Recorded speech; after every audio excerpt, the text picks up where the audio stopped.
आपका हमारी आध्यात्मिक यात्रा में हार्दिक स्वागत है।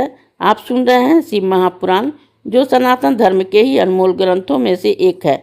इस श्रृंखला में हम आपके लिए ही इस दिव्य ग्रंथ के प्रत्येक अध्याय का शाश्वत पाठ प्रस्तुत करेंगे। आइए इस ज्ञान और धर्म की ही यात्रा को आरंभ करें। भगवान महादेव की महिमा और उपदेश से ही सजी इस पावन कथा के साथ ही ओम नमः शिवाय। सातवां अध्याय नंदीश्वर अवतार वर्णन।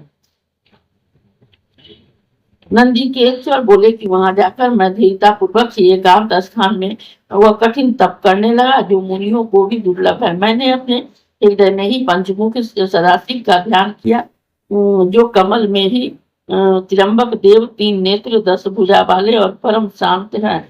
उस रुद्र के परम ध्यान में ही मग्न मैं उनके मंत्र को जपने लगा। उस पवित्र नदी से उत्तर भाग में स्थित हो मैंने अपना तप आरंभ कर दिया। ऐसे तप में ही स्थित होते ही पार्वती सहित शिव जी वहां प्रकट होकर मुझसे कहा कि हे श्रीनाथ के पुत्र, मैं तुम्हारे इस तप से संतुष्ट हूँ। तुमने बहुत श्रेष्ठ तप किया है। मैं तुमको वर देता हूँ कि तुम्हारे मन में जो है वो वर मांगो। यह सुनकर मैं जरा और शोक नाशक शिव जी की स्तुति करने लगा। तब मुझ नंदी की सिर झुकाया देखकर दुख हरता परेशान वृषभ ध्वज शंकर ने दोनों हाथों से मुझे पकड़कर स्पर्श किया और गणपतियों सहित ही देवी पार्वती को भी, और मुझको कटाक्ष से देखते हुए शंकर जी बोले कि हे महापराक्रमी, हे वत्स नंदिन, तुम्हारे लिए मृत्यु से भय कैसा? उन दोनों ब्राह्मणों को तो मैंने ही भेजा था, परंतु तुम तो मेरे ही समान हो, इसमें कुछ भी संदेह नहीं है। तुम हृदय जनों के सहित अजर अमर दुख रहित अविनाशी अक्षय और मेरे प्रिय हो। मेरी इस प्रियतमा ने से तुमको जरा और मृत्यु की नहीं प्राप्त होगी। ऐसा कहकर शिव जी ने अपनी सिर की एक माला खोलकर शीघ्र ही मेरे कंठ में बांध दिया।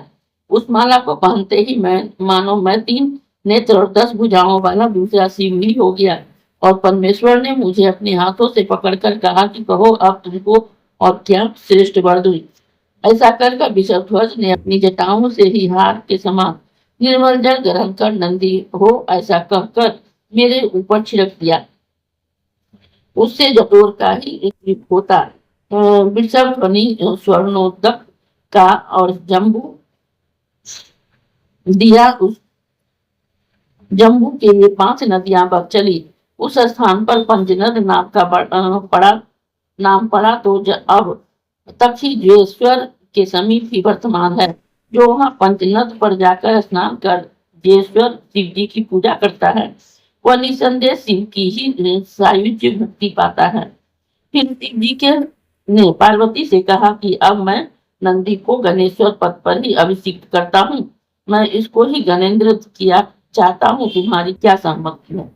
इस पर शिव जी ने कहा कि हे देवेश परमेश्वर, इस नंदी को आप मुझे दे दीजिए। हे नाथ यशिलाद पुत्र, आपसे मेरा परम पुत्र हुआ। पश्चात परम स्वतंत्र परमेश्वर भक्त वत्सल शिव जी ने अपने समस्त श्रेष्ठ गणों को बुलाकर कहा कि यह नंदेश्वर मेरा पुत्र है। इसे मैंने सब गणों का अधिपति बनाया है। यह मेरे प्रिय गणों में मुख्य है, ताकि तुम सब मेरे वचन का पालन करना। अब तुम लोग मेरे इस गणाध्यक्ष नंदी को ही प्रीति पूर्वक स्नान कराओ। आज से यह तुम्हारा स्वामी हुआ। तब शिव जी ने ऐसा सुनकर ही गणपतियों से कहा कि बहुत अच्छा, बहुत अच्छा। ऐसा कहकर सबने सामग्रियां प्रस्तुत की। नारायण और सब लोगों के संपूर्ण मुनि आए। ब्रह्मा जी ने सावधान में नंदी का अभिषेक किया। ब्रह्मा, विष्णु, इंद्र और समस्त लोकपालों और देवताओं तथा ब्राह्मणों ने प्रसन्न होकर स्तुति की।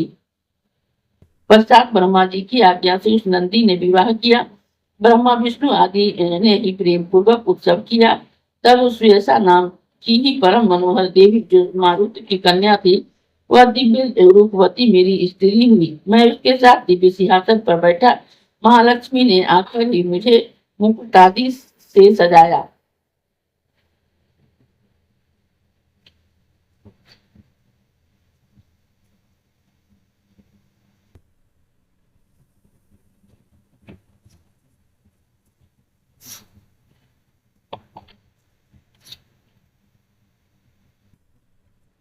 कंठ का दिव्य हार दिया। मैंने सबको प्रणाम किया। सब भक्त वत्सल शिव जी ने मुझे इस रूप में देखकर बड़ा प्रेम प्रकट किया और अपनी समीपता का सर्व विजयी और अक्षय वर दिया। साथ ही महाभाग देवी ने भी मुझसे वर मांगने को कहा।